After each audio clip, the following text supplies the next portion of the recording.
Today is December 20th, 2019. The construction is scheduled to begin on or about the 13th of January 2020, which means we are inside a month, finally, from construction. So, today, I am headed right now to the electric company to schedule the installation of the temporary pole for electricity so the construction crew can have electricity to do what they need to do. We're going to have the garage and the house going up simultaneously. There's going to be a crew for each project working together, and I'm really happy about that. This company that I'm working with here is it's called Precision Truss and Metal Sales out of Clarkson, Kentucky. There's a advertisement for those guys. I have seen their work, and I am really impressed with their work, and I'm most impressed with the prices that they are quoting for that work. And I have been baffled, just to be quite honest with you, through the process of this. I got a couple of additional quotes on the build from other folks, and I got to tell you, and I'm not gonna embarrass this company, but I am gonna tell you that I got a quote from one company that almost caused me to fall over. And I got to tell you, you know, if you've been watching these videos, you know that we're not building a huge house. We're not building a mansion. We're not building. We're building a.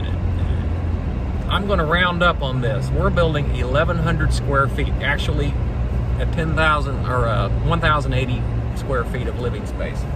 So I'm going to call it 1,100 square feet with covered porches on 3 sides. There was a company that actually quoted me $102,000 just for the framing, not including any doors, not including any windows, and I don't think that included any interior framing either. $102,000. I almost fell over, and I'm not even kidding in the least. So I will tell you that I might as well go ahead and tell you. Precision Truss for this project, $60,000. Actually $56,000, but I'm getting my own doors. But that does include windows, and they are doing the interior framing. So there you go, $56,000. That includes interior framing and windows. Whereas the other company that I'm not going to mention because I don't want to embarrass them, they wanted $102,000 without any doors, without any windows. So I will tell you this, at some point I'm going to make a video of things that I have learned, things that I would perhaps do differently if I had it to do over again.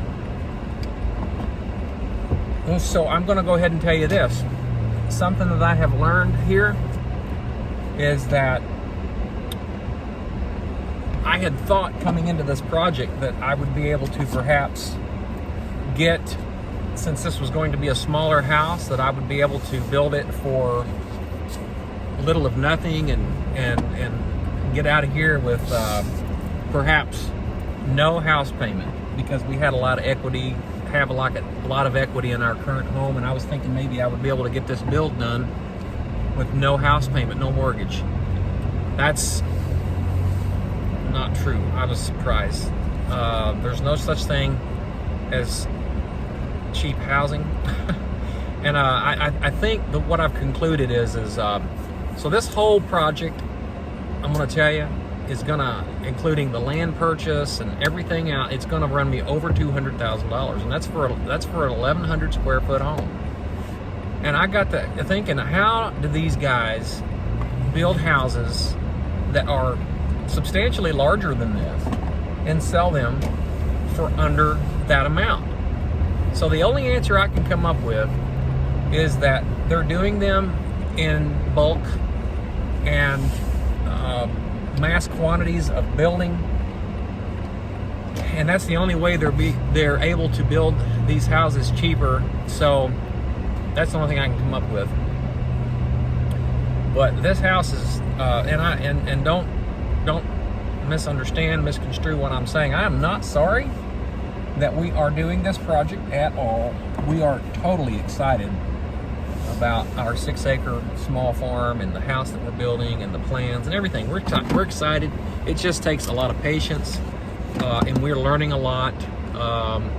But I will say, so one of the things that I would do differently if I had this to do over with, I would get plans to start. Now, we do have building plans, official blueprints now, but having never built a house before, when we started this one, I thought maybe I could just kind of tell people what we wanted and they could go from there. Don't laugh. I had never built a house before, but I have learned that if I ever do this again, or if I had it to do over with, I would start at the very beginning and have official blueprints. And the reason for that is it's communication.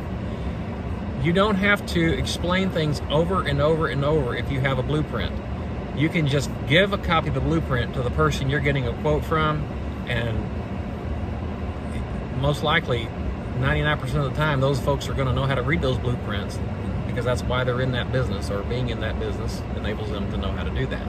Oh, I'm here at the electric company now, so I'm going to go in and get that scheduled.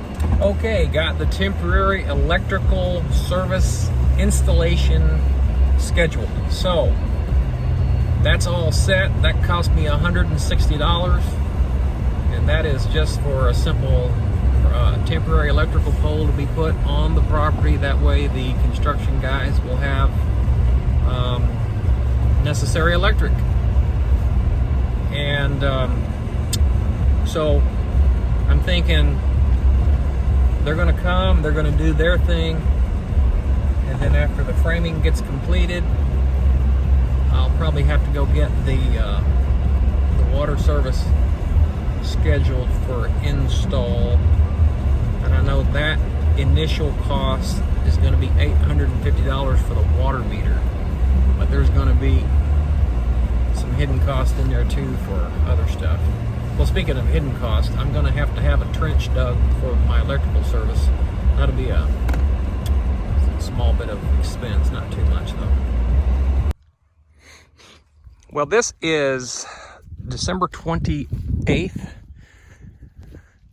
and we are at the property, of course, and they have gone ahead and marked where they're going to put the primary pole, and that's going to be a 45-foot primary.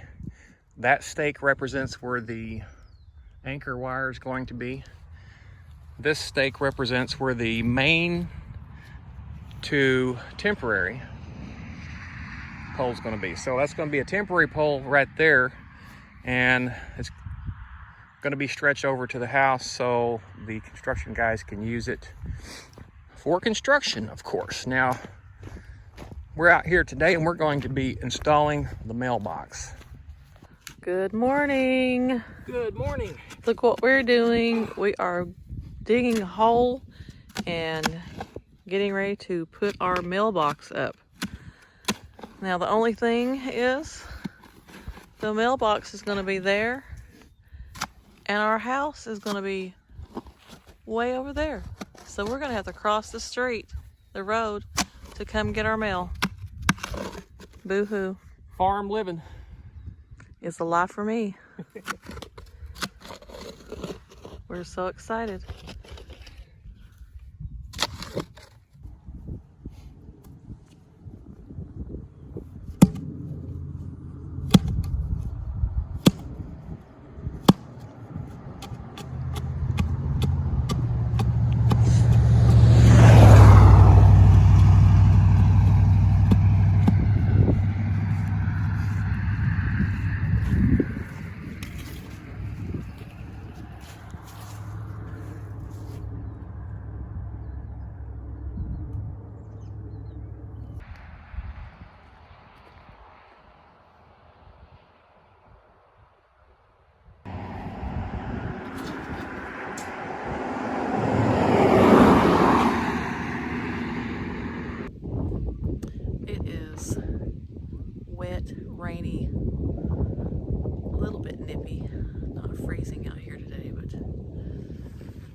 I am so excited to be getting this place started and soon to be getting moved over here.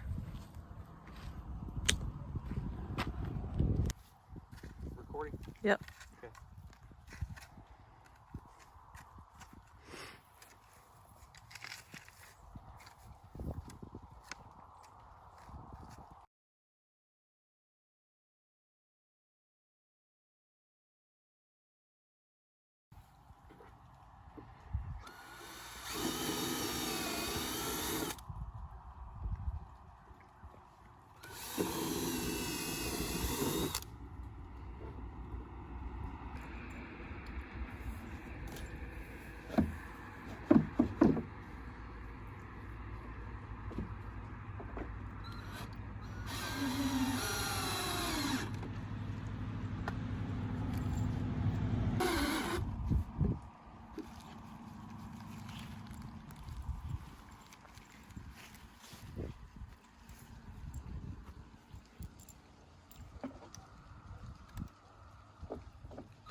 The mailing address has been official for a month or so, but we didn't have a mailbox yet. So now we can actually get mail here. You may have noticed that during the installation of the mailbox, I did not use concrete.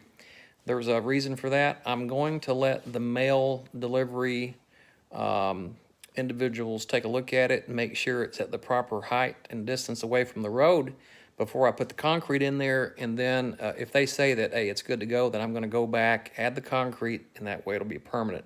I don't want to put concrete in it to only have to dig it out and move it if they say to move it. So that's why there's no concrete yet, but it'll be there soon.